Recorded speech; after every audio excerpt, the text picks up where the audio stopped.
अस्सलाम वालेकुम नाज़रीन, मैं अली रसा हूँ, आप देख रहे हैं मेरा सोशल मीडिया ऑफिशियल। इस वक्त पीर साहब पगरा के हवाले से बड़ी डेवलपमेंट्स हुई है, लेकिन उनसे पहले 27 अप्रैल को एक ही नारा कराची में गूंजेगा, वो होगा भेज पगरा। हर बार वही नारा गूंजा है, हर जलसे में, हर बार जीडीए के जलसे में भेज पगरा का नारा गूंजा है। इंशाअल्लाह ताला 27 अप्रैल को भी जो कहा जा रहा है यही नारा गूंजेगा। लेकिन ये चीज़ें हमें रियलाइज़ करनी पड़ेगी, समझनी पड़ेगी कि 27 अप्रैल से पहले ही जो सिंध कोर्ट ने इन केनालों का काम बंद करने का हुक्म दे दिया है। यानी कि पीर साहब पगरा से कितनी जो है हुकूमत खौफजदा है, कितनी जो है इस्टेब्लिशमेंट भी खौफजदा है पीर साहब पगरा से।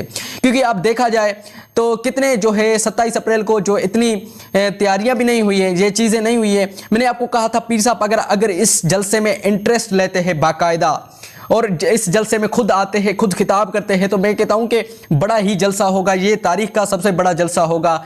सिंधु दरिया के केनालों के हवाले से, जो केनाल के हवाले से जो जलसे किए गए हैं वो रिकॉर्ड तोड़ देगा। 27 अप्रैल वाला जलसा जो होगा बड़ी ही तादाद में होगा और ये देखने वाला मंजर होगा। 27 अप्रैल में कराची पूरा गूंजेगा और पूरे कराची में एक ही नारा गूंजेगा, वो होगा भेज पगरा। मैंने आपको बोला था, लेकिन उनसे पहले मैंने आपको बोला था कि कराची में अगर 27 अप्रैल में ये जलसा होगा तो पूरा कराची जाम हो जाएगा। और दूसरी तरफ सिंध हुकूमत ने जो है कलम भी लगा दिया है कि 5 लोगों से ज़्यादा लोग इकट्ठा ना हो सके।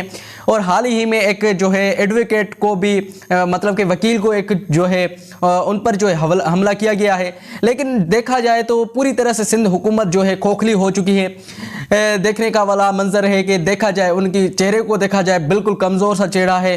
कभी वफाक में जाते हैं तो वहाँ की बात करते हैं, सिंध में आते हैं तो सिंध की बात करते हैं, सिंध के मतलब के जो है सिंध की आवाम को बेवकूफ़ करते हैं। पंजाब में जाते हैं, पंजाब की आवाम को बेवकूफ़ करते हैं। और जो है हुकूमत उनकी जो है मिली हुई है वो फिर एहतजाज भी करते हैं कि जी हमें कुछ नहीं हुआ, ये नहीं है, ये नहीं है। मतलब कि एक बेवकूफ़ी वाला काम है देखा जाए तो सारा जो, पर के सिंधी आवाम को जो है बिल्कुल बेवकूफ़ किए जाते हैं हर बार की तरह। वो समझते हैं, सिंधी आवाम को यही समझते हैं कि जी 12,000 लेते हैं और ये सारा काम जो है बस मसला हल हो जाएगा, 12,000 देंगे। लेकिन मुझे एक जो है देखा था मैंने सोशल मीडिया पर, तो एक बंदा था बड़ा चिल्ला रहा था कि जी हमें इस बार पैसे नहीं मिले हैं, ये नहीं हुए। मैं कहता हूं कि डूब मरने का मकाम है। इतने जो है जुल्म के बाद, इतनी जो सिंध में बेदर्दी के होने के बाद, जो है कितना जुल्म होने के बाद जो हमारी ज़िंदगियाँ छीनी जा रही हैं, हमसे पानी छीना जा रहा है, उसके बाद भी आप पैसों की बात करते हैं।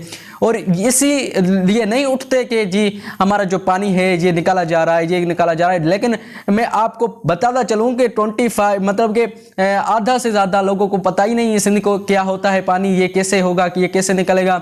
और पीपल्स पार्टी के एहतजाजों में तो आपने देखा ही कि समुंदर से केनाल निकाले जा रहे हैं, ये निकाले जा रहे हैं। लेकिन मतलब कि एक बेवकूफ़ी है। मतलब तो बाकी पीपल्स पार्टी की हुकूमत सिंध में क्या ही कर सकती है बेवकूफ़ के अलावा और सिंध की आवाम के बेवकूफ़ करने के अलावा। तो मुझे दीजिए इजाज़त, मिलते हैं एक नई वीडियो में। अपना ख्याल रखिएगा। अल्लाह हाफिज़।